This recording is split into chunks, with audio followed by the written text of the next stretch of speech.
5 दिनों तक चलने वाले दीपावली के महापर्व में धनतेरस का त्योहार सबसे पहले दिन मनाया जाता है और हिंदू पौराणिक मान्यता के अनुसार धनतेरस की तिथि पर भगवान धन्वंतरी का जन्म हुआ था। भगवान धन्वंतरी को आयुर्वेद और अच्छी सेहत के देवता के रूप में पूजा जाता है। दिवाली पर धनतेरस के दिन भगवान धन्वंतरी की पूजा करने से जीवन में सुख समृद्धि ऐश्वर्य और अच्छी सेहत का आशीर्वाद प्राप्त होता है। साथ ही इस दिन खरीदारी करना भी बहुत शुभ माना जाता है। धनतेरस के दिन हर तरह के शुभ कार्य प्रारंभ किए जा सकते हैं। इस दिन विशेष रूप से सोना और चांदी के आभूषण, नए बर्तन आदि खरीदे जाते हैं। धनतेरस के दिन इस प्रकार की विशेष चीजें खरीदने पर मां लक्ष्मी जी का आशीर्वाद मिलता है।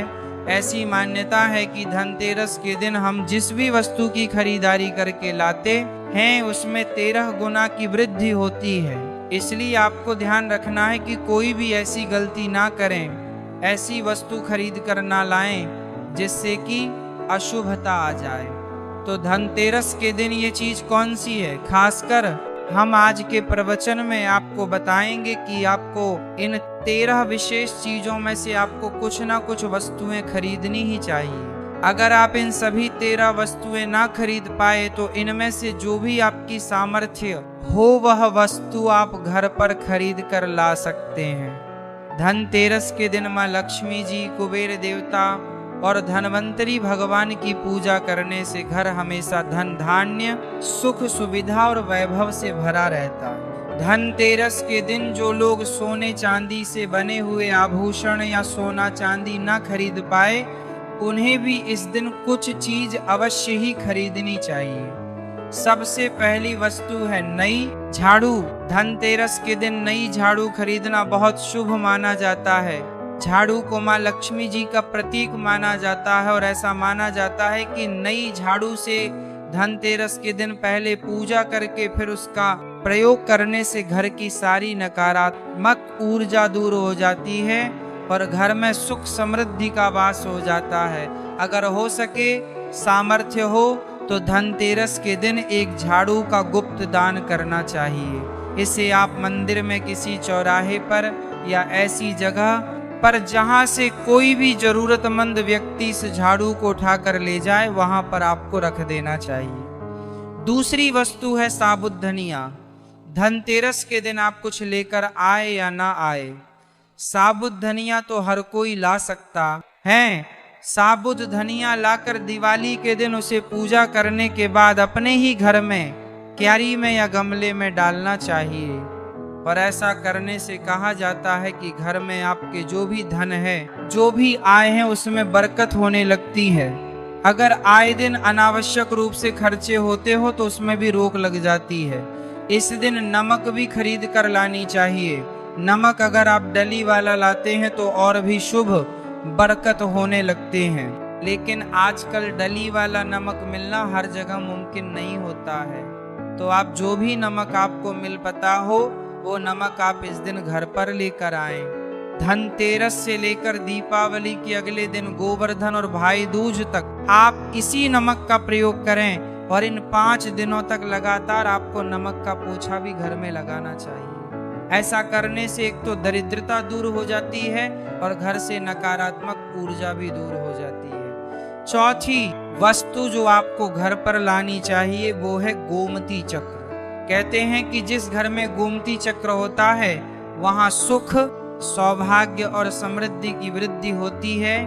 गोमती चक्र घर पर रखने से वास्तु दोष भी दूर हो जाता है और अगर घर परिवार में किसी भी सदस्य में आत्मविश्वास की कमी हो तो धनतेरस के दिन गोमती चक्र लाकर उनके हाथ से पूजा करवाकर फिर बाद में आपको इन गोमती चक्र को अपने मंदिर में या फिर धन रखने के स्थान पर आपको रख देना चाहिए। ऐसा करने से जो भी संबंधित परेशानी है वो दूर हो जाती है। आपको ये सारी वस्तुएं मार्केट में पूजा वाली दुकान में बहुत आसानी से मिल जाएंगी। 5वीं वास्तु है कौड़ियाँ। कौड़ियाँ आपको सफेद, भूरी, पीली चितकबरी मिल जाएंगी, लेकिन आपको 2 कौड़ी लानी है। वो या तो सफेद लेकर आए या फिर पीले रंग की कौड़ियां लेकर आए। कहते हैं जिस घर में कौड़ियां होती हैं वहां पर महालक्ष्मी जी हमेशा वास करती है। कौड़ियां माँ लक्ष्मी जी को आकर्षित करती है।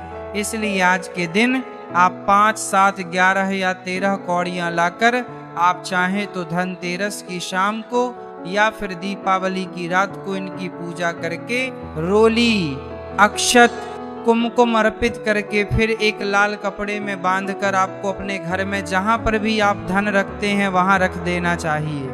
हर साल आप इन्हीं पुरानी कौड़ियों की पूजा कर सकते हैं। हर साल आपको कौड़ियां खरीदने की आवश्यकता नहीं है। यदि आप नई कौड़ियां खरीदना ही चाहते हैं तो पुरानी कौड़ियों को आप जल में प्रवाहित कर दें। छठी वस्तु है श्रीयंत्र।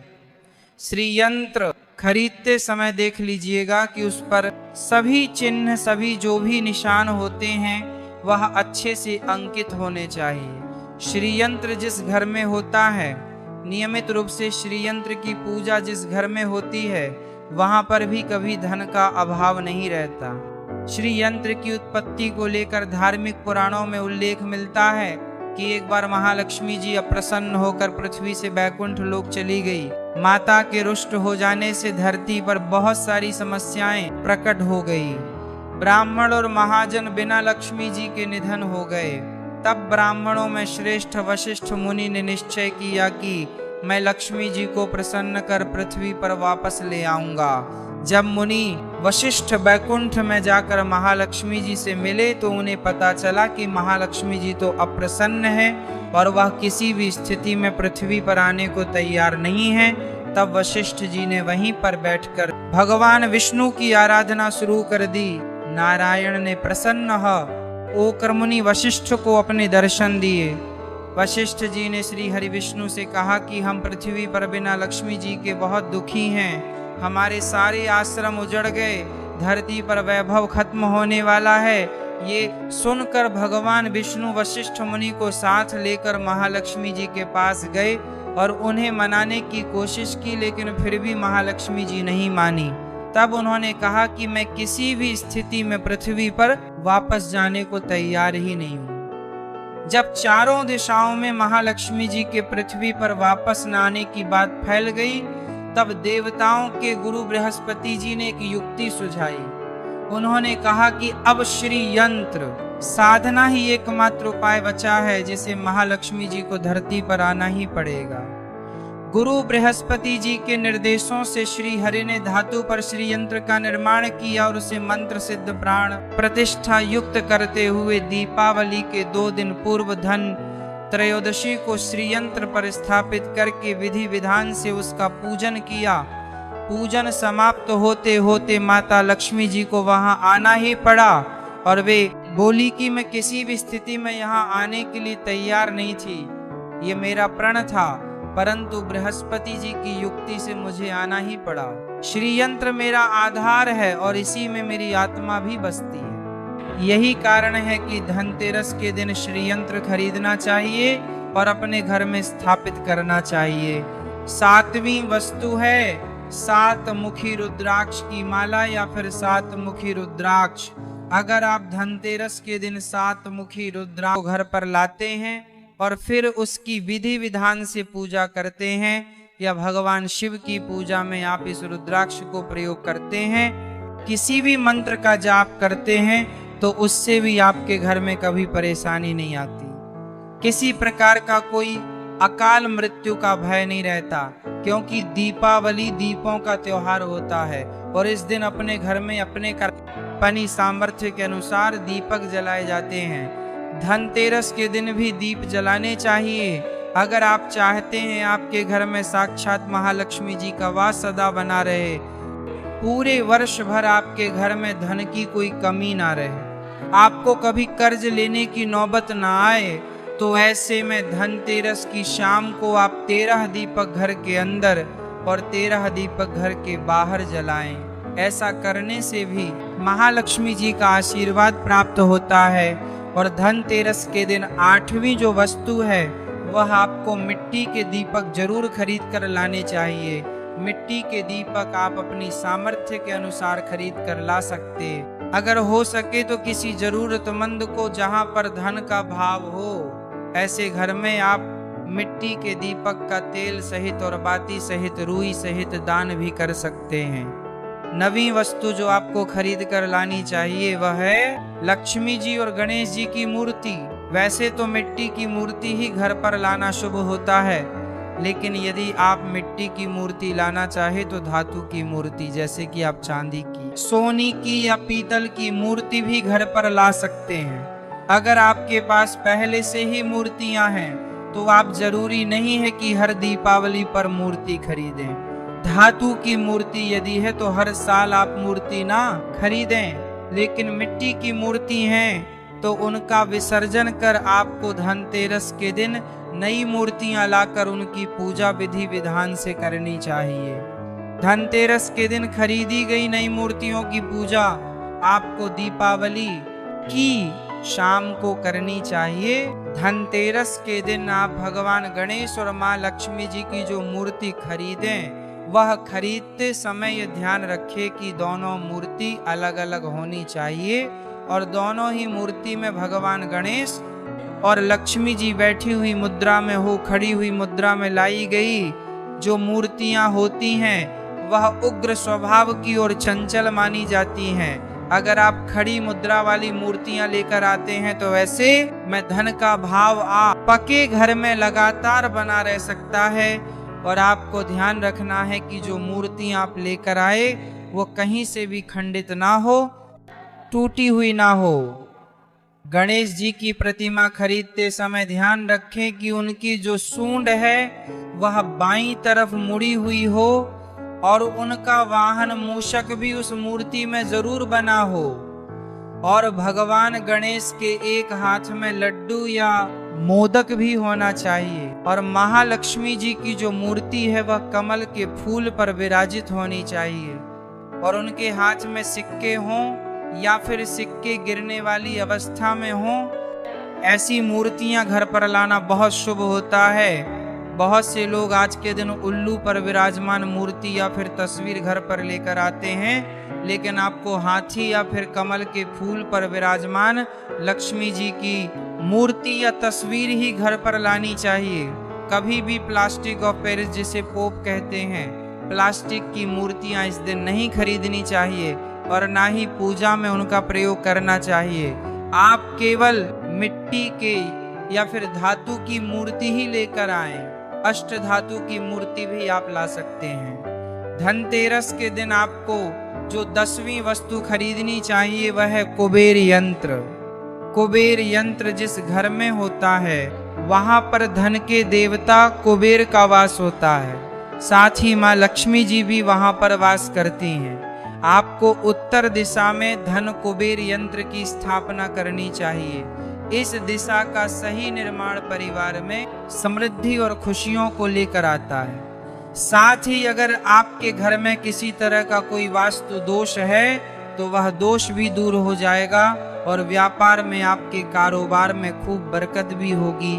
कई बार लोग खूब मेहनत करने के बाद भी इतना धन नहीं कमा पाते जितनी आप मेहनत करते हैं, और मेहनत करने के बाद भी आपके धन की तिजोरी खाली ही रहती है। तो उसे पूरा साल भरा रखने के लिए आपको धनतेरस के दिन और दिवाली के दिन कुबेर यंत्र की विधि विधान से पूजा भी करनी चाहिए।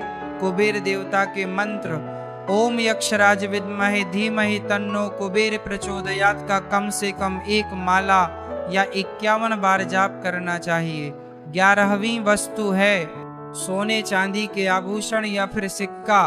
अपनी सामर्थ्य के अनुसार आपको आज के दिन सोने चांदी के आभूषण या फिर कोई भी चांदी का सिक्का खरीदना चाहिए और उसकी भी पूजा आपको करनी चाहिए। यदि आपकी सामर्थ्य ना हो तो आप सोने चांदी के आभूषण या सिक्के की बजाय मिट्टी के बर्तन या 1 चम्मच भी आज के दिन खरीद कर घर लाते हैं तो इससे भी आपके घर में पूरे साल खूब बरकत होती है। सब जानते हैं कि धनतेरस के दिन नए बर्तनों की खरीदारी की जाती है, लेकिन नए बर्तनों में भी आपको यह ध्यान रखना है कि आज के दिन यदि आप पीतल के बर्तन खरीद कर लाते हैं तो वह ज्यादा शुभ होते हैं। आप पुराने टूटे हुए बर्तनों को बदलकर भी नए बर्तन घर पर खरीद कर ला सकते हैं। जिसकी यदि सामर्थ्य बर्तन खरीदने की ना हो तो उन्हें आज के दिन केवल पूजा से संबंधित जो भी सामग्री है वह खरीद कर घर लानी चाहिए। ऐसा करने से भी आपको धन कुबेर भगवान और महालक्ष्मी जी का आशीर्वाद प्राप्त होता है। जिसकी अगर सामर्थ्य हो तो वह अपने सामर्थ्य के अनुसार इस दिन कुछ भी चाहे वह खरीद सकता है, लेकिन बर्तनों में आपको लोहे के बर्तन इस दिन भूल से भी नहीं खरीदने चाहिए। लोहे के बर्तन खरीदने से एक तो शनि दोष लगता है, शनि ग्रह से संबंधित परेशानी आपके जीवन में, आपकी कुंडली में घर परिवार में आ सकती हैं और राहु केतु ग्रह भी बलवान हो जाते हैं। 13वीं वस्तु है पूजा का सामान और धार्मिक पुस्तकें। अगर आप अब तक बताई गई सभी 12 वस्तुएं खरीदने में असमर्थ हैं तो आज के दिन यदि आप अपने घर में पूजा से संबंधित कोई भी वस्तु खरीद कर लाते हैं, जैसे कि मिट्टी के दिए वगैरह कुछ भी लेकर आते हैं, तो इससे भी आपको धनतेरस के दिन की गई पूजा का पुण्य अवश्य ही प्राप्त होता है। अगर आपको पूजा से संबंधित कोई सामान लाना है, जैसे कि रोली, अक्षत, कुमकुम, कलावा या फिर कोई भी सामान, लौंग, इलायची, पान, सुपारी, बताशा, तो वह भी आप खरीद कर ला सकते हैं। इसके अलावा आप धार्मिक पुस्तकों में जैसे कि व्रत कथाएं हैं या फिर पूरे हफ्ते पढ़ने वाले जो व्रत त्योहार हैं, आरती की किताब है, और अगर आप पढ़ते हो तो आप पुराण भी अपने घर पर ला सकते हैं। और पुराण घर पर लाने के बाद जब भी आपको समय हो तो खुद भी पढ़ना चाहिए और दूसरों को भी पढ़कर सुनाना चाहिए। ये सारी वस्तुएं यदि आप इनमें से कुछ भी या सारी वस्तुएं भी खरीद कर लाते हैं तो उससे कहा जाता है कि आपके घर में पूरे वर्ष महालक्ष्मी जी की कृपा बनी रहती है। घर में कभी भी आपको कर्ज लेने की स्थिति नहीं आएगी। आप जितना भी कमाएंगे उसमें आपको 13 गुना की वृद्धि मिलेगी। अगर आज के प्रवचन में दी गई जानकारी आपको पसंद आए और रोज ऐसे ही प्रवचन सुनने के लिए अपने चैनल को सब्सक्राइब करें। तो जय मां लक्ष्मी।